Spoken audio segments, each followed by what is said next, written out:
Imagine France in the late 1700s. It was a rich and powerful country, but under the surface, things were falling apart. The French monarchy, which had ruled with absolute power for ages, was in big trouble. The economy was a mess, people were angry, and new ideas about freedom were spreading. France was broke. The kings and queens had spent too much money on fancy things and wars, and now there was nothing left. The poor people and the growing middle class had to pay heavy taxes, while the rich nobles and the church didn't have to pay anything. The peasants, who were the backbone of France, were struggling to survive. They had to pay unfair taxes, and the harvests were bad, so food prices were sky high. To make matters worse, French society was incredibly unequal. There were three groups called estates. The first estate was the church, the second estate was the nobles, and the third estate was everyone else, from rich merchants to poor farmers. The first and second estates had all the power and privileges, while the third estate had to pay for everything and had no say in how the country was run. During this time, new ideas about freedom and individual rights were spreading throughout Europe. French thinkers like Voltaire, Rousseau, and Montesquieu wrote about things like individual liberty and limited government. These ideas really resonated with the educated people and the growing middle class in France, and they started to demand change. The French monarchy, however, was slow to react. They didn't understand how serious the situation was and refused to change their ways. All of this anger and frustration eventually led to a revolution that would change France and Europe forever.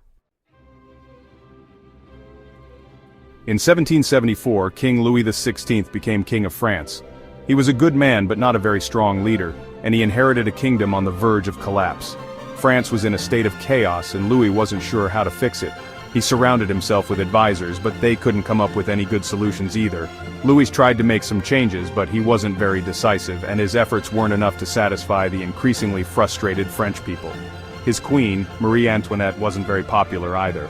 She was from Austria, and people saw her as being out of touch with their problems. She spent a lot of money on lavish things, which made people even angrier, especially since they were struggling to afford basic necessities. As the economic situation in France worsened, Louis was pressured to call a meeting of the Estates General. This was a big deal, as it was the first time this representative assembly had met in over 175 years. The idea was to bring everyone together to talk about how to fix France's problems. However, the meeting didn't go as planned. The Third Estate, representing the majority of the population, came with a long list of complaints. They wanted real change and a say in how the country was run. The stage was set for a showdown between the monarchy, desperately clinging to power, and the people, demanding change. The meeting of the Estates General, instead of solving France's problems, actually made things worse. It ignited the revolution that had been brewing for years. The year 1789 began with a sense of anticipation and anxiety. The meeting of the Estates General had turned into a stalemate. The Third Estate wanted more representation and an end to the unfair voting system that gave the First and Second Estates all the power. Frustrated with the stubborn nobles and the monarchy, the Third Estate, along with some sympathetic members of the clergy, decided to take matters into their own hands. They declared themselves the National Assembly, the true representatives of the French people. King Louis, alarmed by this act of defiance, tried to assert his authority. He dismissed his finance minister, Jacques Necker, who was popular with the people. This turned out to be a big mistake. When the people of Paris heard that Necker had been fired, they were furious. They were already struggling to survive, and this felt like a betrayal. They saw it as the king siding with the rich and powerful against the common people. On July 14, 1789, a mob of Parisians, driven by fear, anger, and desperation, stormed the Bastille, a royal prison that had become a symbol of oppression. The storming of the Bastille, while mostly symbolic, was incredibly significant. It was the moment when the French Revolution turned from simmering anger to outright rebellion. This act of defiance showed everyone that the monarchy could be challenged. News of the uprising in Paris spread throughout France, inspiring more uprisings. In the countryside, peasants rebelled against their feudal lords, attacking their castles and burning tax records. The French Revolution, which had started as a political debate, had now exploded into a full-blown revolution.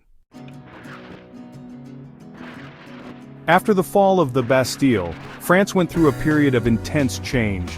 The National Assembly, empowered by the revolutionary spirit sweeping the nation, started making big changes. They abolished feudalism, declared the rights of man and of the citizen, and began writing a new constitution that would limit the king's power. King Louis XVI was stuck in a difficult position. He went back and forth between reluctantly accepting the changes and secretly trying to resist them. In October 1789, a large group of women marched from Paris to Versailles, the king's palace. They were angry about bread shortages and rumors that the king was plotting against the revolution. They forced the royal family to return to Paris with them, essentially holding them hostage. The king's authority continued to weaken as the revolution became more radical. In June 1791, Louis and his family tried to escape France and seek refuge with Marie Antoinette's family in Austria. However, their plan failed and they were caught and brought back to Paris as prisoners. This attempted escape destroyed any remaining trust in the king. Many people now believed he was a traitor to the revolution. In September 1792, the monarchy was abolished, and France was declared a republic. Louis XVI was stripped of his title, put on trial, and found guilty of treason. On January 21, 1793, King Louis XVI was executed by guillotine in Paris. This event shocked many and marked a dark turn in the French Revolution.